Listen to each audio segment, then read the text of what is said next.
By the way, we have another special guest with us, all the way from Washington State. Now, you know I used to be in Washington, D.C. He's in Washington State. These are two opposite sides of the United States, and we're kind of like at two opposite sides originally.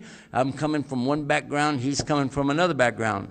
Maybe you don't know what I'm talking about? You thought it was something about religion? Nah.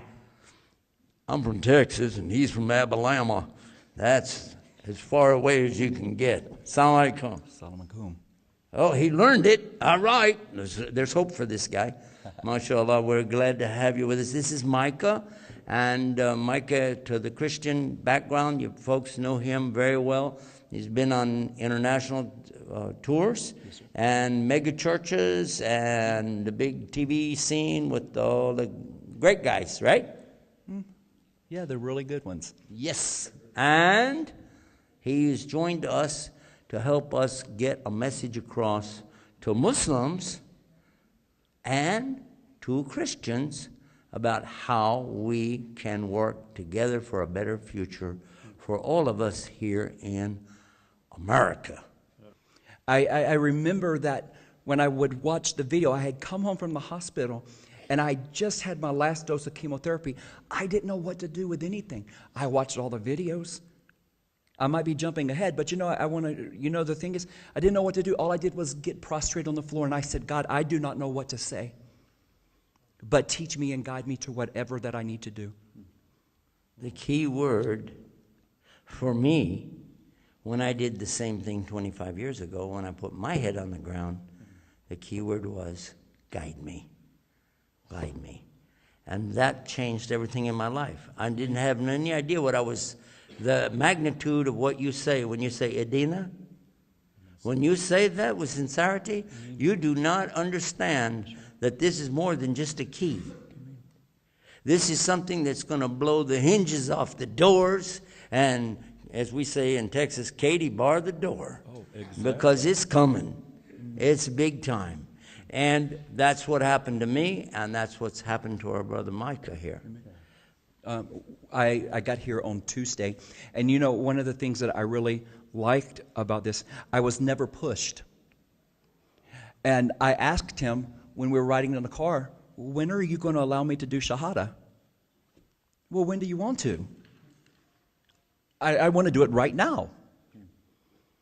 And when I spoke to my son, he said, Dad, I want to do Shahada. I said, well, when do you want to do it? He said, I do not want to leave the airport until I do it. So when he gets here, that's what he wants to do. My son's traveled with me all over the world. He's seen things. He's watched things. And, I told him already on the Facebook and everything, we're getting things, people writing and everything like this. But I want to tell you something. One of the things that I know, coming from a Christian world, I never realized what true forgiveness from God was. Until now. I never understood it until now. Allahu Akbar. Now, Sheikh, you're sitting here hearing this for the first time. His words affected my heart, really. Wallahi, subhanallah, brothers and sisters, I don't want to talk while the Sheikh is here, but to be honest with you, we are praying every day and night, saying, Ihdina as-sirat al-mustaqim. Ihdina. Oh Allah, guide us to the straight path. 17 times a day in our Farida. Subhanallah, we have to learn, like what the Sheikh said and the brother said, Jazallah khair, we have to learn the mercy of Muhammad, the kindness of Muhammad, the love of Muhammad, the humbleness of Muhammad. This is the way that we have to teach it to our kids. This is the way, Sheikh. Then we'll be guided. Then we'll be guided, Sheikh. Jazakallah khair. And I feel that we should also, for our viewers at home, explain something. We have a lot of Muslims who watch us.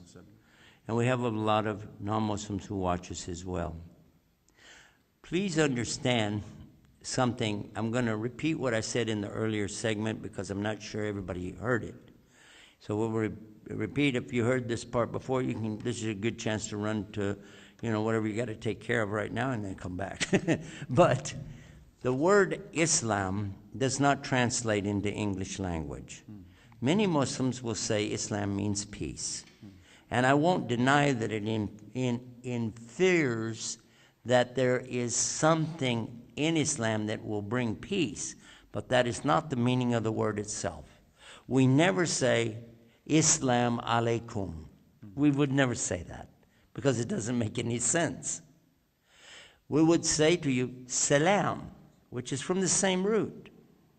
We would say, ma salama, which is from the same root. Istaslim, salaman, salamu. Many words coming from this same root. But what is this Islam? It's the noun from a verb. The verb is aslama. Aslama is coming from 3 letters في اللغة العربية in the Arabic language. Sin, lam, mim. And from those 3 come so many hundreds of words, and they're all beautiful. They all have big meaning. But this one word, aslama, in English, you don't have it. You have to have a compound structure to make it. Let me share with you a little of that. The principles, the basis of Islam is coming from aslama, and listen to this. The first part of it is surrender. If you don't want to surrender, just walk on. You're not, okay, you're not with us, okay? You don't want to surrender to Almighty God. And the Christians who know this, especially the down-home folks, they know, they've heard sweet surrender. We all sang it 1,000,000 times, right? Exactly. So sweet surrender, that real surrender, though, when you turn everything over to the Lord. You totally and completely say, you know what, I'm giving it all over to the Lord. Second is submission. You submit to the terms, conditions of Almighty God. Third is obedience, to obey the commandments of God. Now check this one out. Here we go. This is a big one. Sincerity.